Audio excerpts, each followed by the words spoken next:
দক্ষিণ প্লাজায় নতুন এমপি ও মন্ত্রিসভার শপথকাল আনুষ্ঠানিকতার পরই বিএনপির সংসদীয় দলের সভা।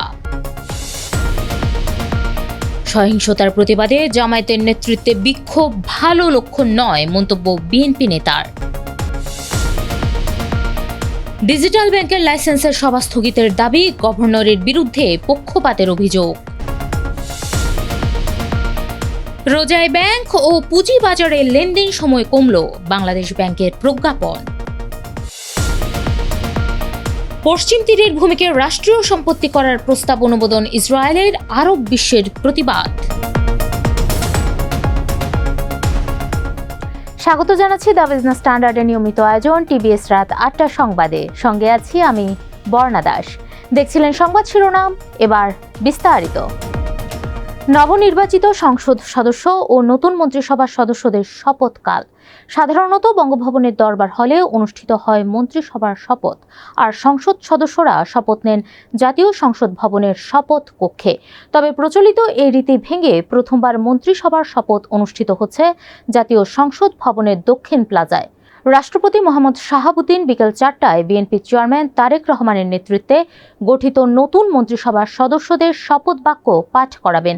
এর আগে সকাল ১০টায় একই জায়গায় ত্রয়োদশ জাতীয় সংসদ নির্বাচনে জয়ী সংসদ সদস্যরা শপথ নেবেন।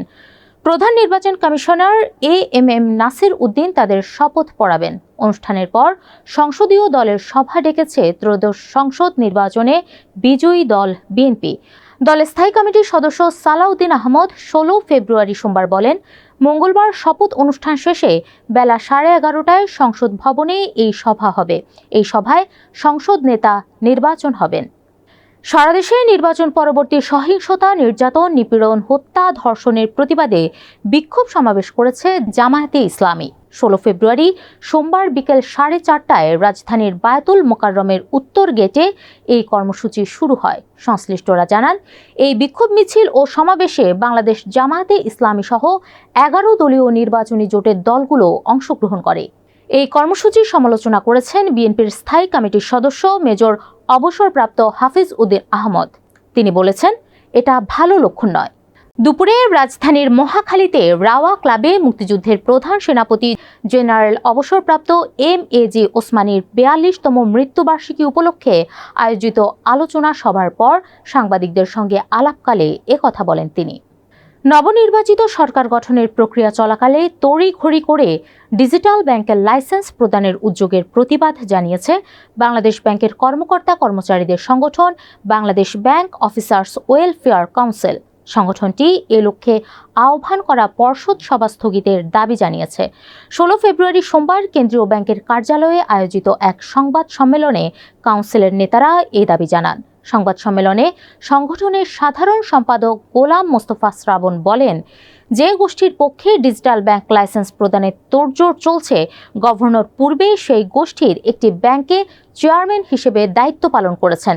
এখানে স্বার্থের সংঘাত রয়েছে বলে কেন্দ্রীয় ব্যাংকের কর্মকর্তারা মনে করেন। এ ধরনের সিদ্ধান্ত ভবিষ্যতে বিতর্ক সৃষ্টি করতে পারে বলেও তিনি মন্তব্য করেন। আসন্ন রমজান মাসে ব্যাংকের লেনদেন সময় 1 ঘন্টা এবং পুঁজিবাজারে আধা ঘন্টা কমানো হয়েছে। বাংলাদেশ ব্যাংক এক প্রজ্ঞাপনে জানিয়েছে, রমজান মাসে দেশের ব্যাংকগুলোতে সকাল 10টার বদলে 9:30টায় লেনদেন শুরু হবে এবং বেলা 2:30টা পর্যন্ত চলবে। স্বাভাবিক সময়ে বিকেল 4টা পর্যন্ত লেনদেন হয়। দুপুর 1:15 থেকে 1:30টা পর্যন্ত নামাজের বিরতি থাকবে। এই বিরতির সময় অভ্যন্তরীণ সমন্বয়ের মাধ্যমে স্বাভাবিক সময়ের মতো লেনদেন অব্যাহত রাখতে বলেছে কেন্দ্রীয় ব্যাংক। লেনদেন 2:30টায় শেষ হলেও দাপ্তরিক কাজের জন্য ব্যাংক খোলা থাকবে বিকেল 4টা পর্যন্ত। দেশের বড় পুঁজিবাজার ঢাকা স্টক এক্সচেঞ্জ জানিয়েছে, রমজানে লেনদেন যথারীতি 10টায় শুরু হয়ে 1:40 পর্যন্ত চলবে। এরপর 10 মিনিট পোস্ট ক্লোজিং সেশন। ডিএসইর অফিসিয়াল কার্যক্রম সকাল 9টা থেকে শুরু করে বিকেল 3:30টা পর্যন্ত চলবে। আন্তর্জাতিক সম্প্রদায় ও মার্কিন যুক্তরাষ্ট্রের বারণ সত্ত্বেও অধিকৃত পশ্চিম তীরে জমি কেনা সহজ করার অনুমোদন দিয়েছে ইসরায়েলি মন্ত্রিসভা। এই পদক্ষেপের ফলে ফিলিস্তিনিদের জমি সহজেই কিনতে ও বসতি স্থাপন করতে পারবে ইসরায়েলিরা। এতে হুমকির মুখে পড়েছে পশ্চিম তীরকে সঙ্গে নিয়ে ফিলিস্তিনিদের স্বাধীন রাষ্ট্র প্রতিষ্ঠার স্বপ্ন। আন্তর্জাতিক সম্প্রদায়ের তীব্র বিরোধিতা সত্ত্বেও ইসরায়েলের এমন পদক্ষেপ ব্যাপক সমালোচনার জন্ম দিয়েছে। তীব্র প্রতিবাদ জানিয়েছে আরব বিশ্ব। এদিকে পশ্চিম তীরে ইসরায়েলকে বসতি স্থাপন করতে দেওয়া হবে না। পূর্বে এমন হুঁশিয়ারি দিলেও এখন পর্যন্ত কোনো পদক্ষেপ নেয়নি মার্কিন প্রেসিডেন্ট ডোনাল্ড ট্রাম্প। তাই এখন দেখার অপেক্ষা ইসরায়েল এমন সিদ্ধান্তের পর কী পদক্ষেপ নেন ট্রাম্প। দর্শক, এই ছিল টিভিএস রাত ৮টার সংবাদে। এতক্ষণ সাথে থাকার জন্য ধন্যবাদ সবাইকে।